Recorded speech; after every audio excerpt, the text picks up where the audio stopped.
Hello everyone, this is professor MH और आज के इस वीडियो में हम लोग डिस्कस करेंगे रिडेम्पशन ऑफ प्रेफरेंस शेयर्स का प्रोविज़न अंडर कंपनीज एक्ट।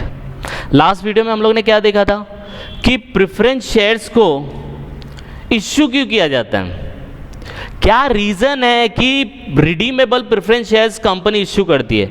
वो रीज़न, वो पर्पज़ हम लोग ने लास्ट टाइम देखा था।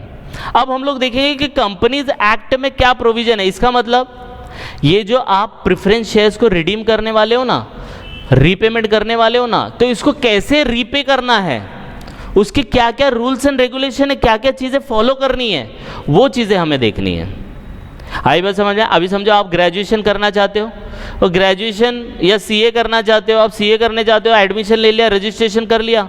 अब उसके कुछ रूल्स एंड रेगुलेशन है ना, 9 मंथ्स का ट्रेनिंग है, सीए के अंडर में काम करना पड़ेगा, फिर आपको आईटी ट्रेनिंग लेनी पड़ेगी, ओरिएंटेशन लेना पड़ेगा, बहुत सारे प्रोविज़न रखे हैं कि ये चीज़ होगी तभी आप, फिर एग्ज़ाम फॉर्म भरना पड़ेगा, तब जाके आप एग्ज़ाम दे पाओगे, है कि नहीं। एडमिशन लेना, रजिस्ट्रेशन करना इज़ वन स्टेप, उसके बाद का क्या प्रोसीजर है, दैट इज कॉल्ड प्रोविजन। तो रिडेम्पशन, आपने शेयर तो इश्यू कर दिए प्रेफरेंस शेयर, उसको रिपे भी करना है, लेकिन उसके क्या क्या प्रोविजंस हैं वो हम लोग को देखना है। ये प्रोविजंस है अंडर कंपनीज एक्ट।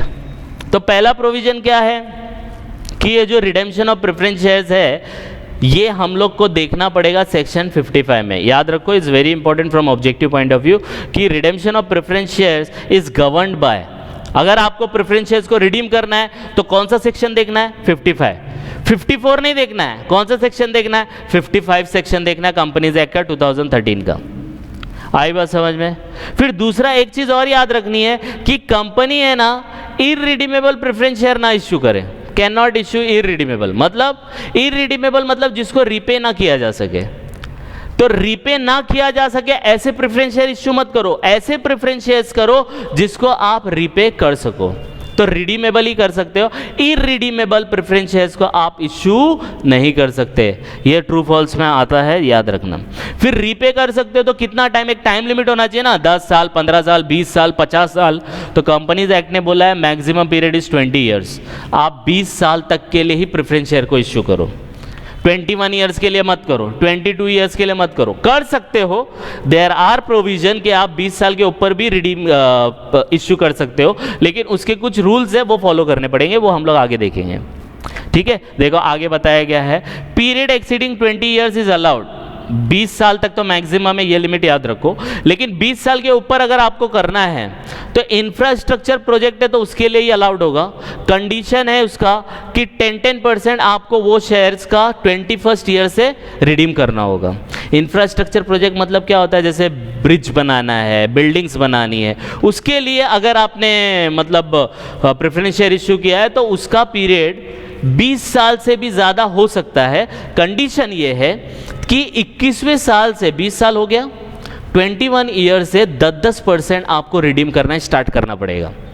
समझो आपने 10 करोड़ का प्रेफरेंस शेयर इश्यू किया, 20 साल हो गए, अब 21वें साल से आपको 10 करोड़ का 10% कितना होता है, 1 करोड़ आएगा। तो 1 करोड़ आपको हर साल रिडीम करना पड़ेगा, ये कंडीशन है। और ये सिर्फ उन्हीं कंपनी के लिए जो इंफ्रास्ट्रक्चर प्रोजेक्ट के लिए काम करती हैं।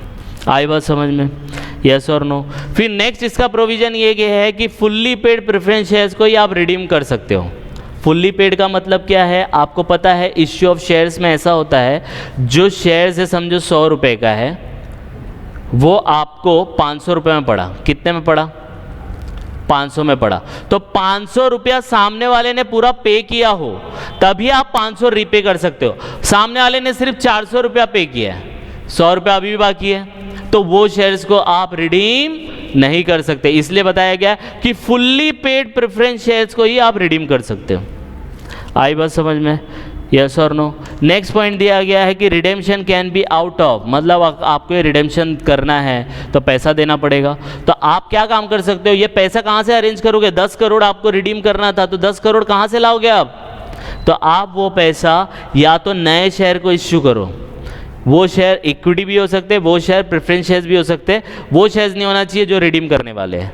एंड और आउट ऑफ डिविजिबल प्रॉफिट, मतलब आपने कहीं पे रिजर्व्स में पैसा रखा होगा, वो पैसा यूज़ कर सकते हो। तो अगर आपको रिडेम्पशन का पैसा अरेंज करना है तो आप नए शेयर इश्यू करो, उससे जो भी पैसा आएगा वो चाहे इक्विटी शेयर इश्यू किया हो या चाहे प्रेफरेंस शेयर इश्यू किया हो, वो पैसा आप यूज़ कर सकते हो। अगर नया शेयर इश्यू नहीं कर रहे हो ना, तो आपके पास रिजर्व में कुछ पैसे पड़े होंगे, वो पैसे आप यूज़ कर सकते हो। आई बात समझ में?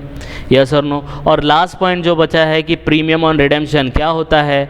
रिडेम्पशन जो होता है अगर प्रीमियम पे हुआ, आपने सामने वाले शेयर्स 500 रुपये में ख़रीदे थे और कंपनी ने बोला था हम इसको 700 रुपये में ख़रीदेंगे, तो ये जो 700 रुपये में 200 रुपये एक्स्ट्रा है ना, इसको हम लोग क्या बोलते हैं? प्रीमियम बोलते हैं। क्या बोलते हैं? प्रीमियम। तो ये प्रीमियम भी हम लोग कहाँ से अरेंज करेंगे? डिविजिबल प्रॉफिट से अरेंज करेंगे, फ्रेश इश्यू से नहीं करेंगे। यहाँ पे देखो फ्रेश इश्यू बोला है, रिडेम्पशन तो 10 करोड़ है, ओरिजिनल जो प्राइस है उसको आप नए शेयर से भी कर सकते हो और डिविजिबल प्रॉफिट से भी कर सकते हो। लेकिन जो ये प्रीमियम है, एक्स्ट्रा पैसा जो जा रहा है ना, 500 रुपया आप अरेंज करो, फ्रेश इश्यू से करो या डिविजिबल प्रॉफिट, लेकिन ये 200 रुपया जो अरेंजमेंट है ना, वो आपको अपने रिजर्व में से ही अरेंज करना पड़ेगा। आई बात समझ में? इसमें आगे बोला गया प्रिस्क्राइब कंपनी हुज फाइनेंशियल, ये जब प्रैक्टिकल क्वेश्चन करेंगे तो इसको और डीप में मैं एक्सप्लेन करूंगा। तो ये कुछ प्रोविजंस हैं जो आपको ध्यान में रखने पड़ेंगे, इससे आपका ऑब्जेक्टिव भी क्लियर होगा, शॉर्ट नोट भी क्लियर होगी और प्रैक्टिकल क्वेश्चन सम स्टार्ट करने में भी हेल्प होगा। तो बाय द टाइम जस्ट आप इसको गो थ्रू करो और आपको लगता है कि सर इसको और डीप में होना चाहिए और टॉपिक इसको कवर करना चाहिए, तो आप लोग कमेंट भी कर सकते हैं। Please like and subscribe for more videos. Thank you.